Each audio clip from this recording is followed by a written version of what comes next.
ওকে, so কী অবস্থা সবাই? আশা করি সবাই ভালো আছো। আর আমি শুভ। আজকে কোনো ফানি ভিডিও করব না, আসলে আজকে একটা সিরিয়াস ব্যাপার নিয়ে কথা বলবো, একটা মেয়ের জীবন কাহিনী নিয়ে কথা বলবো। আর বিশেষ করে একটা রিকোয়েস্ট থাকবে, আপনারা কথাগুলো শুনবেন। আর যদি কোনো মেয়ের বাবারা থাকে, মানে যেই বাবাদের বাসায় প্রাপ্তবয়স্ক মেয়ে থাকে বা মেয়ে আছে, তারা বাবারা একটু কথাগুলো শুনবেন, হ্যাঁ? কারণ কথাগুলো শুনলে কিছু শিখতে পারবেন আপনারা। তো আমি কাহিনীতে চলে যাই। তো যাই হোক, একটা অসহায়ের মেয়ের জীবন কাহিনীটা নিয়ে আমি কথাটা যা বলতে চাচ্ছিলাম। একটা মেয়েটা তার বাবাকে জানিয়েছিল একদিন সে একটা ছেলেকে ভালোবাসে, এবং সেই ছেলেটা খুব ভালো একটা চাকরি করে, কিন্তু পরিবারের কেউ তাদের সম্পর্কটাকে মেনে নেয়নি, কারণ তাদের পরিবারে লাভ ম্যারেজ অ্যালাউ ছিল না। তার বাবা বলেছিল এই বিয়ে হলে তার নাকি সম্মান চলে যাবে, মানে মেয়েটির বাবার সম্মান নাকি চলে যাবে। তো যাই হোক, তো মেয়েটি তার বাবা মাকে অনেক বুঝিয়েছিল, এমনকি হাতে পায়ে ধরেও বলেছিল, তারপরেও কেউ তাদের সম্পর্ক আসলে মেনে নেয়নি। তার বাবা একটা ছেলের সাথে মেয়েটির বিয়ে ঠিক করে দেয়। এক প্রকার বাধ্য হয়েই মেয়েটা চুপচাপ সব কিছু মেনে নিল আর কি। তো বিয়ের পর 6 মাস সব কিছুই ঠিকঠাকই ছিল, কিন্তু তারপর থেকে মেয়েটার ওপর শারীরিক ও মানসিক দুইটারই অত্যাচার করতে থাকে। তো মেয়েটি এই কিছুদিন সব মুখ বুজে সহ্য করে নেয়, কিন্তু দিনের পর দিন অত্যাচার বাড়তেই থাকে। খুব সহ্য করার পর মেয়েটা একদিন তার সমস্ত কষ্টের কথা একটা চিঠিতে লিখে আত্মহত্যা করে। চিঠিটার লেখা ছিল, বাবা, তুমি তোমার সম্মান বজায় রাখার জন্য তোমার পছন্দ করা ছেলের সাথে আমায় বিয়ে দিয়েছিলে। আমি সেটা মেনেও নিয়েছিলাম। জানো বাবা, তোমার পছন্দ করা ছেলেটা আমাকে ভালোবাসার উপহার হিসেবে প্রতিদিন কি দেয়?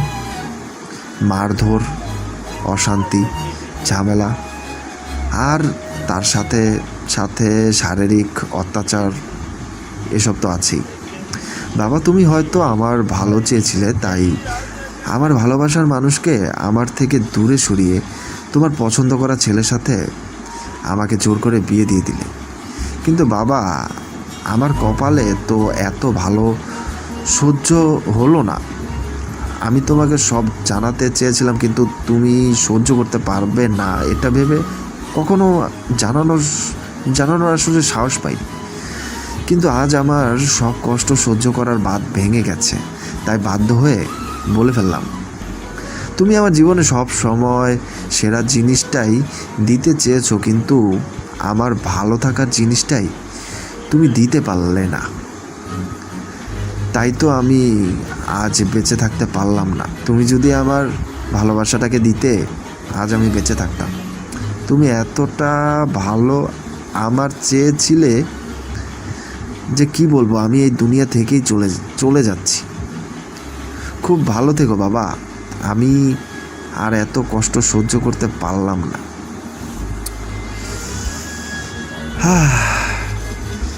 তো এই হলো এক মেয়েটার কাহিনী। আসলে কি জানেন, মানে শুধুমাত্র বাবা মেয়ের সম্মানের কথা ভেবে না, 90% মেয়েরাই না ভালোবাসার সাথে বেইমানি করে। আর পরিবারের কারণে এত সম্পর্ক নষ্ট হচ্ছে, পরিবারের কারণে, বাবা মাদের কারণে একটা মেয়ের লাইফটা ধ্বংস হয়ে যাচ্ছে। আচ্ছা, আপনার মেয়েটা, আমি আপনাদের বলছি যে আমি এমন বাবাদেরকে বলছি যে বাবাদের একটা মেয়ে আছে, একটা কন্যা সন্তান আছে, হ্যাঁ?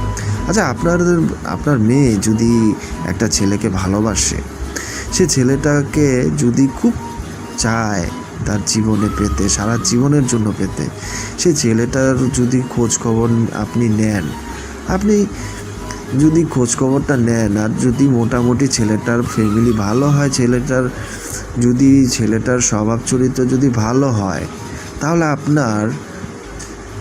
আপনাদের কি এমন ক্ষতি হয় আপনার মেয়েটার ভালোবাসার সম্পর্কটা মেনে নিতে? মেনে নিলে কি হয়, দুইটা সুন্দর জীবন বেঁচে যায়, সেটা কি আপনারা বোঝেন না? হ্যাঁ, আপনারা মেয়ের বাবারা নিজেকে কি মনে করেন আসলে বলেন তো? আপনাদের মেয়েদের কি বিয়ে দিবেন না? দিবেন তো নাকি? তো আপনার মেয়ে যেই ছেলেটাকে ভালোবাসে সেই ছেলেটার সাথে বিয়েটা দিলে কি এমন ক্ষতি হয়ে যায়? আপনাদের মতো বাবাদের কারণে কত মেয়ে সুইসাইড করে আপনি জানেন? হ্যাঁ, দেশে কত সুইসাইড হচ্ছে ভালোবাসার কারণে। আপনাদের মতো ফ্যামিলির কারণে আপনাদের মেয়েরা সুন্দর মতো বাঁচতে পারে না, শেষ পর্যন্ত আত্মহত্যার আশ্রয় নেয়। আপনাদের বাবারা যারা আছেন, মেয়ের বাবারা, তাদেরকে একটা কথাই বলবো, মেয়ের ভালোবাসার দাম দিন। মেয়ে যাকে ভালোবাসে তার সাথে সারা জীবন থাকার সুযোগটা করে দিন। তাহলে দেখবেন আপনার মেয়েটা সবচাইতে, পৃথিবীর সবচাইতে হ্যাপি একটা মেয়ে হবে, আর সবচাইতে বেশি আপনাকে ভালোবাসবে। কারণ আপনি তার ভালোবাসার মানুষটাকে তার জীবনে নিয়ে এসেছেন। আপনার মেয়ে যখন দেখবে আপনি আপনার মেয়ের ভালোবাসাটাকে প্রায়োরিটি দিচ্ছেন, আপনার মেয়ের ভালোবাসার মানুষটিকে অ্যাকসেপ্ট করছেন, তখন দেখবেন আপনার মেয়ে আপনাকে পৃথিবীর সবচাইতে বেস্ট একটা বাবা হিসেবে আপনাকে মানবে, সবসময় সম্মান করবে, সবসময় ভালোবাসবে। বাবারা শুনেন, মেয়েদের ভালোবাসার দাম দিতে শিখুন। আর কিছু বলবো না।